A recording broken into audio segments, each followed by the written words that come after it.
I'm Evan Smith, the CEO of the Texas Tribune. On behalf of my colleagues at the Trib, I want to welcome you to this year's Texas Tribune Festival. Every one of our 11 years in business, the work of our nonprofit newsroom has been critically important, but never more than in 2020. We produce reliable, credible reporting on issues that affect everyday Texans, making them better informed and motivating them to participate civically. You and people like you, readers, supporters, attendees at our events, make our public service journalism possible. If you've managed to make it this far into the festival without becoming a Tribune member, there's still time. Donate by September 30th at texastribune.org/give, and your gift will be triple matched by our friends at the Lowy Law Firm in Austin. Now on with the show. I hope you enjoy this conversation between former U.S. Secretary of Housing and Urban Development, Julian Castro, and Alicia Menendez, the host of MSNBC's American Voices. Hey everyone, I'm Alicia Menendez, the host of MSNBC's American Voices. This session is being streamed as part of MSNBC's partnership with the Texas Tribune Festival, the all-you-can-stream virtual event happening all September long. Today, my guest is Julian Castro, the 2020 Democratic presidential candidate and former U.S. Secretary of Housing and Urban Development. We're going to be talking about a number of topics. Secretary Castro, what a treat to have this much time with you, not the 6 minutes we're normally allotted in cable. Yeah, no, it's great to be with you, Alicia. I agree. Yeah, this is a lot better than the 6 minutes or the 30-second sound bites that we often have to break that down into. And I'm glad that we have this time because we actually haven't had a chance to talk in this capacity since you suspended your presidential campaign. And I had wondered, you traveled the country a lot during that time, and you spent a lot of that time with advocates on the ground in places like Nevada, where you and I spent some time together.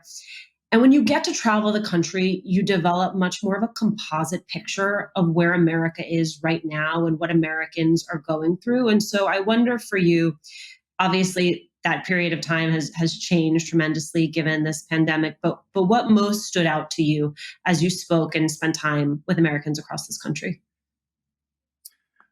What most stood out to me is the reality of how people are living today in our country, and that it's true, this inequality gap that you see, growing inequality in our country. When you and I were together, we were there in Las Vegas, and I think you were following me for a story partly about these storm drainage tunnels that we were visiting in Las Vegas, where people live, people who are homeless, use these storm drainage tunnels, sleeping there on the concrete, on a wet ground. I visited in Las Vegas also with people who were going through a food line at that time. This was in 2019, and heard about the struggles that people are facing. Same thing when I was in Iowa and New Hampshire. So what I saw was that we certainly have many people in this country that are doing well. And America does have a lot to be proud of in terms of the middle class that has been created over the generations. But we also have a lot of people who are getting further and further behind. And this pandemic has shown us that group is actually getting larger, not smaller. And, I could see very much that reality last year. There's this concept in public planning that I'm sure you're familiar with, which is resiliency, right? That so often we think about a city or a state going through something like a natural disaster, like a hurricane or an earthquake, and how this initial impetus is always to build things back to where they were. And there's this argument that instead you should build things to where you want them to be. You should use the setback as an opportunity to rebuild in a way that makes that city or that state more resilient. And I've been thinking about that framework a lot in the context of this pandemic, right? It is showing us so many cracks in our social safety net. It's showing us so many idiosyncrasies of our healthcare system. And of course, all of those things need to be addressed in a very immediate way. But there is also a rebuilding that's going to happen on the other side of this. And I wonder if you've had the time and the space to think about what things could look like, what systems and structures need to be addressed on the other side of this pandemic. Yeah, I mean, I think it's a good approach, a good way to look at it. We do have an opportunity here. And that's one of the very few silver linings about what we've just been through. I'd say one silver lining is that we have an opportunity to come together more as a nation. And I think we can do that with leadership that is actually committed to bringing us together as a nation, because so many communities have been rocked by this pandemic economically, health wise, and so forth. But the other opportunity that we have is, as you say, to rebuild even stronger than before. And what does that look like? Well, it looks like making sure that everybody actually has health care. It looks like making sure that all of these essential workers, from farm workers to meatpacking plant workers, grocery store workers, fast food workers, healthcare workers that have been the ones who have stepped up during our time of greatest need as a country, are actually well compensated and provided good benefits, because many of them have not been for generations. I mean, farm workers are a great example of that. They've been working very hard out there. People probably saw the images a couple of weeks ago of those farm workers stooped over, picking crops, not only in the middle of a pandemic, but also as the fires raged across California behind them. The opportunity is to invest in the infrastructure that it's going to take so that people can actually reach their dreams in this country, instead of being stuck where they are and defined by the zip code that they're born into, or the station in life that they're born into. I mean, that was a notion that America, ostensibly rejected in the past, even though, there certainly we were not living up to our own ideals. There was a time when it felt like we had leadership that really was striving to make sure that there was economic mobility, that where you started didn't define where you're going to end up. And we need to get back to that. I think back on so many of your policy positions during your presidential run, and it was one of the most progressive set of policy positions we saw in that race, which is saying a lot. And you set the pace on issues like immigration, on issues like police reform. Ideologically, is that where you started your political career? Because the fact that you started as a mayor, I think in some ways, we don't think of mayors as being particularly ideological, right? The job is to get it done. Is that where you started? And can you explain to me a bit of the evolution of where you started and where you've ended up? I guess I would approach it going from the other direction. When you run for president, or if you ran for Congress, for instance, or Senate, you're asked to both opine on and put policies in place for issues that you don't necessarily have to grapple with in the same way when you're in local government. Whether it's immigration or a number of other issues. So if somebody looked at what I did as mayor of San Antonio, certainly I think they would have gotten a hint of what I believe. When for instance, when Arizona passed SB 1070 in 2010, I led a preemptive resolution to tell the state of Texas, the legislature, that we didn't want that in Texas, and didn't want it in San Antonio. We were leading on trying to embrace renewable energy and so forth. But it's fair to say that when I ran for president, people had an opportunity to see in full, what I believed on a range of issues. It's also fair to say, and you're right, that as mayor, the nature of the job is that you're focused much more on the practicalities, from infrastructure investment to code compliance to how the departments are working, and so yeah.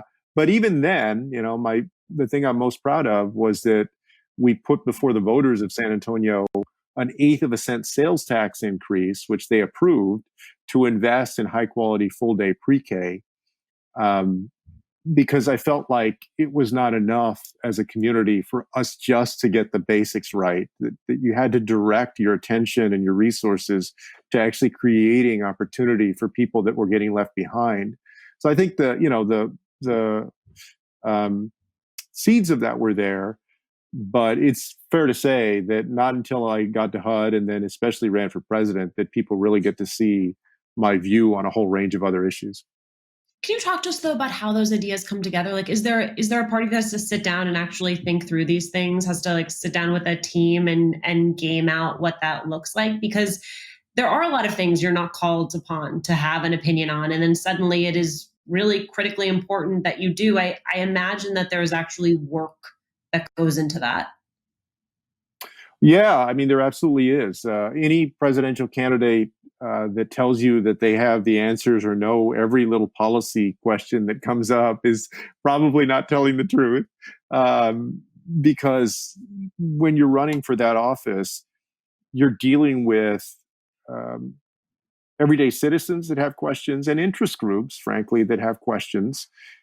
Some of them very detailed, some of them broad, many of them that, I'm familiar with, some that I wasn't. And so there absolutely was this process of both laying out a policy vision with the help of a team, and that team consulting particularly advocates and activists and interest groups, and using people across the country as a sounding board who understand these issues, academics, it's a whole range of people. And then, especially for me, and especially ahead of debates, making sure that I had a handle on the finer points of what we thought would come up in debates, for instance. So there was a lot to cover. I mean, it would that part of it was actually a fun part of it, because I'm going to ask you. Yeah, go ahead. I mean, you get this sense of just the scope of issues. It also, not incidentally, made me question even more the fitness of Donald Trump for the office, because you can see very clearly, compared to presidents before him, that he just has no grasp of these issues. So many of the issues whatsoever. I'm going to ask you one final question about your run, because I've been curious about this and we haven't had the time together, and then we'll move on. We'll talk about Texas, we'll talk about Latinos, but you're very mild mannered. I think most people read you that way. And then it was like a different person on that debate stage, where there was so much pep in your step. There was a lot of bite. And I think there were a lot of us who were like, who is this guy? And where has this guy been? Is that like your Sasha Fierce? Is there sort of a persona you step into, or is that who you are all the time and a lot of us just don't get the chance to see it? Well, yeah, I mean, I think anybody walking out there, whether they're in politics or business or, whatever they're in, right? I mean, you want to make your point, and you do that within who you are. And so each of those things is who I am. I'm not, I've heard people say, oh yeah, you come off as kind of quiet. And yeah, I'm not the loudest person in the world. At the same time, like, I have a strong vision for the future of the country, and I know what I believe. So when the setting is a debate, then I know what I want to convey, and I know the points that I want to make. And so I think it's just a different setting, and so you address it according to the needs of that setting to make your point. But I can understand how people, thought, well, if they did not follow me all the time, because for the people that know me, that wouldn't have surprised them. But for folks that are not around me all the time, then perhaps that was a little bit surprising.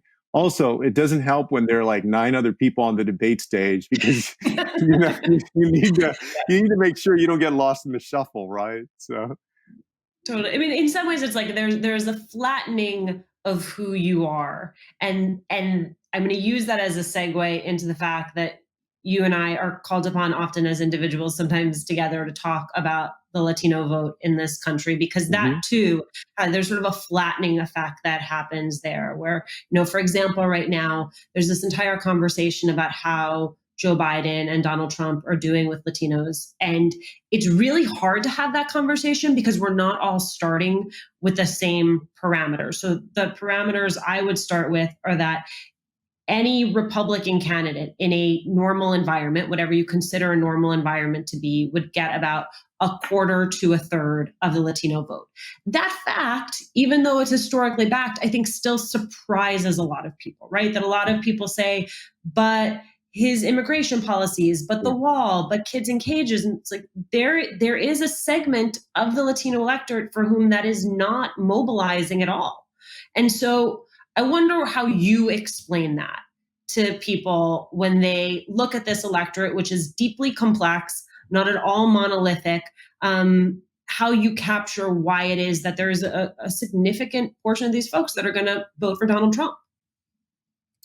Well, I think what that points to is that too oftentimes the perception that, let's say, quote unquote, mainstream America has of Latinos and Latinas is one dimensional. And it's one dimensional because for generations, the community has been one dimensionalized by mainstream media. And that one dimensionalization is everybody got here 5 minutes ago. Everybody speaks Spanish fluently, and that's their first language. That everybody is a Democrat, and that immigration is the top concern of every single Latino. Oh, and also that Latinos only work in low-wage jobs. Like basically, go pull somebody out of one of these states. There aren't a lot of Latinos, and even some of them where there are. And these are the stereotypes. This is the one dimensionalization that you get of the community. Whereas we know that the reality is it's a diverse community. You have people of different national origins. You have people who have been here for 12 generations and people who have been here for 12 days. And both of those groups are working very hard and contributing to the forward progress of our country. And it's also true that there are some divergent political views that you do have, baked in, as you said, 25, 30, sometimes a little bit more than that percent that have tended to vote Republican, especially in states like Florida and in my home state of Texas for different reasons, different histories. But that is there. And so people should not be surprised. And in this election, they should not give Donald Trump a lot of credit for polling, at 26 or 27 or whatever he is, and then having a little bit of undecided right now. That's not a revelation. It has been like that for a while. I just hope that in the years to come, as we see everything from the diversification of the faces that deliver and prepare our news to the stories that are told by Hollywood and publishing companies, that people are going to, and also in our history books and classes across the country, that people are actually going to see the Latino community in its fullness, or at least get a better understanding of how diverse it is. That's my hope. There is, especially if you look at the polling in this cycle, a big gender gap between Latinas and Latinos, that like some of the movement we've seen among this electorate to Donald Trump has come from young men. And then on the other side of that, there is no one more fired up about Donald Trump than Latinas. And there's a gap. I mean, in as much as Joe Biden has room for persuasion among Latinas, there's also just a lot of room to turn them out. We know that it's a demographic that tends to turn out at 14 to 20 points less than non-Latina, Black, and white women. I wonder if you have any sense of what that gender gap is about, and specifically why you have young Latinos, like you said, in your state of Texas, looking at Donald Trump as a viable option. I can't say that I have any special insight into that. I would start off by saying, as you know, that there's a gender gap generally among every racial and ethnic group that I've seen, at least in the tabs of these polls. So in the crosstabs, that gender gap applies to everybody. With regard to the Latino community specifically, you have among Latino males, oftentimes in places like my home state of Texas, a fairly strong affinity for the military, many folks who are religious, just these different elements of people's experience that if we look at complicates the picture. What people tend to do, they tend to lean a little bit more conservative, and you have Latinos that fit the bill like that. I was in Texas, I guess, over a year ago following the Jessica Cisneros choir race. And so I spent a lot of time in RGV, and I was talking with our mutual friend, Cristela Alonso, about the fact that, I grew up in Union City, New Jersey. Union City, New Jersey is one of the most densest populated cities in the United States. We all live on top of each other. And it was so startling to me being in the Valley, because I was reminded that people live so far away, that being in community takes on a completely different nature. And I've thought about that a lot as we've been having this conversation about whether or not Texas can actually turn blue, which is to say that it is a huge state. So it has a parallel to the conversation we're just having about the Latino electorate. And there are a lot of places where, the way in which you campaign and the way in which you engage with voters is just fundamentally different than my sort of the experience I have had of engaging with those communities. And so I wonder, from your vantage point, we've heard a lot about Texas turning blue. I feel like it's one of those things like you hear every cycle, but then every cycle people are like, no, this time we mean it. So if you were a betting man, I know you are not. I know you actually go to Vegas and don't gamble. Would you place your bets on turning Texas blue? I gamble a little bit, Alicia, a little bit. Except when I was at HUD, I didn't want to go pop a quarter into the slot machine because I didn't want somebody to tweet out, "This is how you're spending your money." But then I saw that Donald Trump's not paying any taxes, and I said, "Geez, you could upgrade to the quarter machines." Yeah. So that dynamic that you pointed out, by the way, on how spaced out people are physically, geographically in Texas. No, I mean, that's still true. Texas is a less dense state than somewhere like New Jersey, or certainly most of New York. And the impact of that has been, at least in the last 50 years, that has, helped it trend more conservative, more Republican. However, I do think that 2020 is different. And what I would point to are two things. First, that here in Texas, we've had a lot of growth in the state over the last 20 years, maybe even longer than that.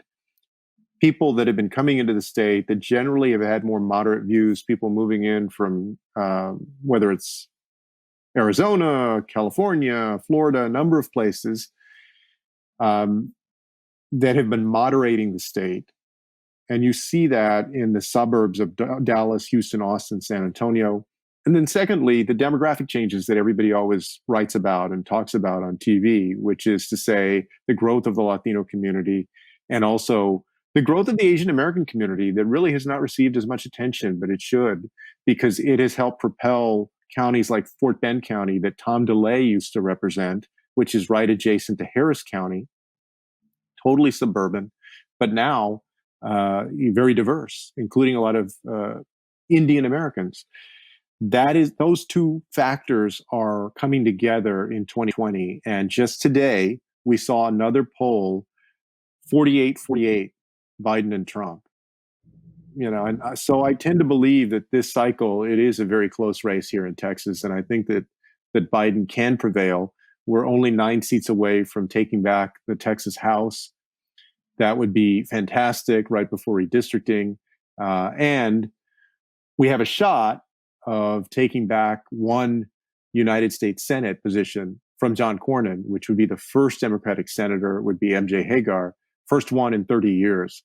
So we could have a watershed election night here in Texas. I was really amused by you and Senator Booker. You guys were out there hustling hard for MJ, trying to raise some cash. We were. We had a group text going on and everything, oh, we need to juice this up a little bit to get it, I don't know if we're going to make it. But I think yesterday it was like $301,000. And really the credit belongs to, Chris Murphy, Cory Booker, and Brian Schatz, the senators engage in that for different candidates across the country, and they asked if I would participate in the Texas one, which I was happy to do. We are all experiencing this pandemic in different ways. And I know you, for example, are dealing with the fact that like you're in dad mode and your kids have online classes. And you and I both know that we're the luckiest, right? Like we have a roof over our heads, we have food in our refrigerator. We're crystal clear about the fact that even the challenges that we're going through pale in comparison to what most Americans are going through right now. And I think a lot, especially about kids in our communities who just either don't have access to broadband, don't have the tools that they need in order to access these classes online, very often have parents who are essential workers and aren't there to sit with them and help them get through the mechanics of these things that you and I can attest are complicated for adults. There's going to be a gap on the other side of this that I am not certain how we address. You're right. I mean, I can tell just, I am managing my kids' virtual learning these days. Stay-at-home dad. Yeah, no, I mean, it's been fun, but it's also a scramble because for the schools, the teachers, for the parents, for the students, such a different experience for most students.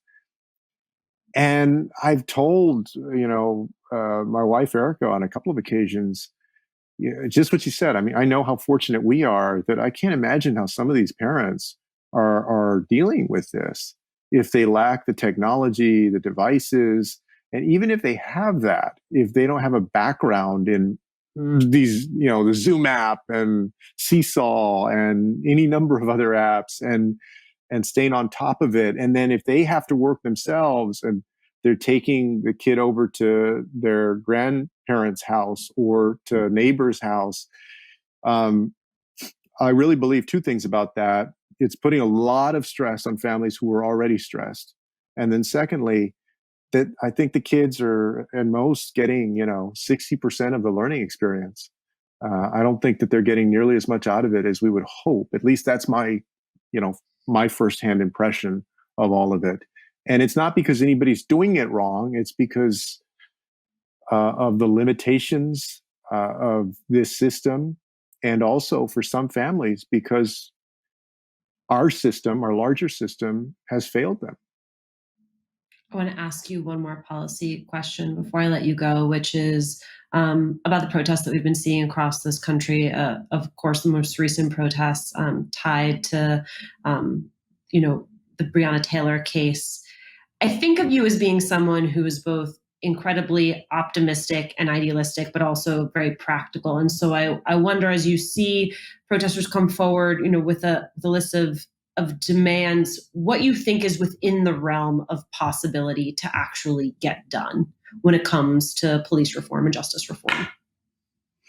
Well, I was happy that at the federal level in DC, House of Representatives passed the George Floyd Justice and Policing Act that had a lot of important provisions in it, from banning chokeholds and strangleholds to greater accountability and transparency in terms of police officer discipline, to beginning to demilitarize our police, to limiting qualified immunity.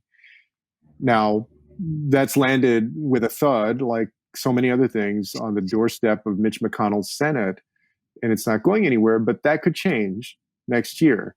The good news is, though, to answer your question about what's possible, in local community after local community, there's an opportunity to put measures in place like those and others to actually make a difference in curtailing excessive force and the disparate treatment of Black Americans and other people of color throughout the United States. So my advice would be, this is a time when people should focus at a local level on those police union contracts, on budgets, on policies that are in place regarding transparency and discipline, where you actually can change the culture over time of the police department, so that just because somebody is a Black man, they're not more likely to be stopped or be treated to excessive force by police officers. People have the power to actually change things at the local level. I saw that firsthand. Final question. You see the countdown clock, so you know how much time we have, which is, I know you're very busy with your podcast. It is truly excellent. I love it. Anyone who is not already subscribed to it, please subscribe to it. You have your pack. You are, as you said, dadding right now. So it is a busy time. And yet I suspect that you are not done with your time in public service, and you are not done running for things. So what is next for you? It's a good question, Alicia. I'm not sure. I'm at a point where I'm not aiming for any particular office, and I'm enjoying supporting other candidates right now. I also, I'm looking forward to Donald Trump being out of office, because I think that, at least for me, the hardest thing to do on the campaign trail last year was to smile. There was a poll that I think has been cast over so many people that made it harder to be as optimistic as possible, or even as I wanted to be in the campaign. And so I think that, hopefully, this is just talking about my future. If I do run again, it's going to be at a moment in our country's history where, we're actually looking upward again, and we're able to dream again. Because under this guy, that hasn't been the case. We've been reacting and so forth. All right, Secretary Castro, thank you so much. So nice to spend this time together. Good to be with you.